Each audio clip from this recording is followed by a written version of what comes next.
James Cameron's Avatar is the highest-grossing film of all time, and it's not likely to lose the title soon, if ever. Only Cameron's previous effort Titanic and Star Wars: The Force Awakens have even come within shouting distance of Avatar's staggering nearly $2.8 billion run.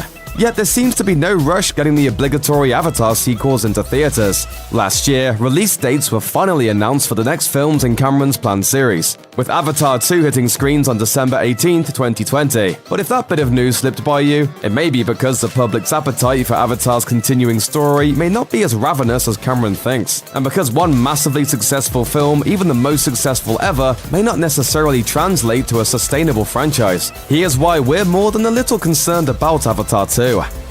Memories fade.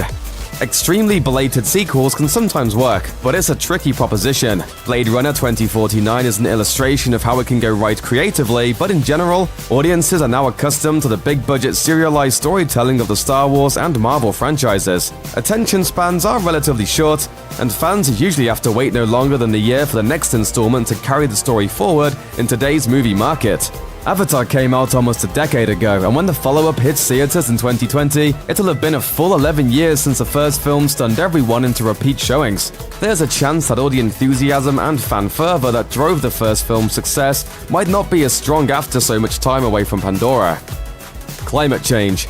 The vast majority of the hype surrounding Avatar in the months leading up to its release had more to do with the technology involved than the actual storyline or cast of characters. Avatar was promoted as the first movie to treat 3D not as a gimmick, but as a serious storytelling tool. As with Titanic before it, it was James Cameron's revolutionary filmmaking techniques that had audiences so intrigued by what it created. Avatar certainly delivered on its promise of a bold new world of CGI and an immersive 3D film experience. But upon revisiting the picture through a more current lens, the flaws of the film's storytelling come into focus more than the glowy space plants and Na'vi costumes.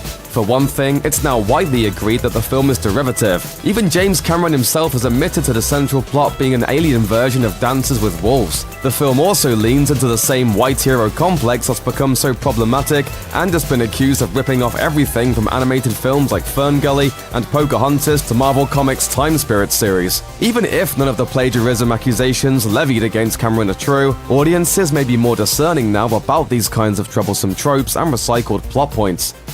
High expectations. Even though it's not a sure thing that Avatar 2 will succeed, Cameron isn't just planning to bring us one Avatar sequel, he's working on 4 of them. With release dates slated through 2025, these films are expected to be shot back-to-back with a combined budget of $1 billion, which is an enormous gamble, not only from a financial but also from a storytelling standpoint. Cameron silenced the doubters of his massive ambition before, of course, but he's gonna have to not only prove he's got enough material to justify making 4 full sequels, but that he can earn enough return on those pictures to compensate for the insane amount of front-end investment. Considering no other film has ever come close to topping Avatar's box office supremacy, even the most optimistic studio executive has to know Avatar 2 might not live up to the gains of its predecessor. One wrong move and it could spell disaster for Lighthouse Pictures and Fox. That's a lot of pressure for the filmmaker to be under, so it's a wonder why he didn't just opt to make one follow-up movie first and measure the audience's interest before plunging headfirst into such an expensive undertaking. Trounced tech.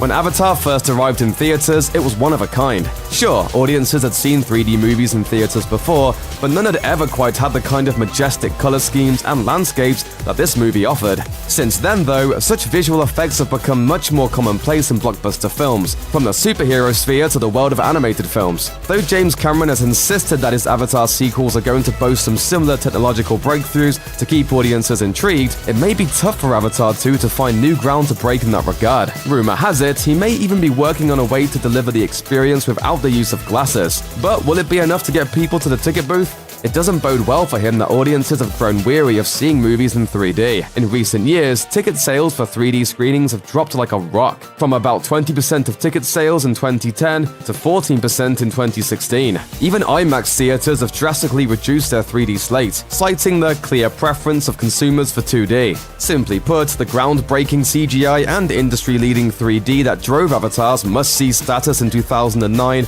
may be virtual non-factors in 2020, which means Avatar 2 will have to stand on its own merits. Quiet cast. Apart from Sigourney Weaver, the cast of Avatar was made up of largely lesser-known actors who did a fine enough job, but haven't gone on to top the A-list. Zoe Saldana is an exception to that rule, as she's earned prime placement in other space stories like Star Trek and Guardians of the Galaxy since then, but the rest of the cast has remained relatively unknown. So, the fact that most of the original stars signed on for the sequels didn't exactly blow anyone away. In fact, it may be problematic that Sam Worthington is coming back to lead all 4 films as Marine Jake Sully, since the actor has pretty much failed to break out in any meaningful way after a stint in the blue suit. Since starring in Avatar, Worthington has put together a string of forgettable roles, including 2 ill-advised big-budget reboots and a bunch of movies that very few filmgoers have even heard of. He's hardly a box office draw. Of course, he was even less so when the first film came out. But back then, Cameron had the benefit of being able to draw everyone in with his magic filmmaking. The biggest new name to join the fold is Kate Winslet, and even she's been on a career downslope lately. So we'll have to see whether sticking with actors who don't all command a crowd will work out in his favor again this time around. Stiff competition.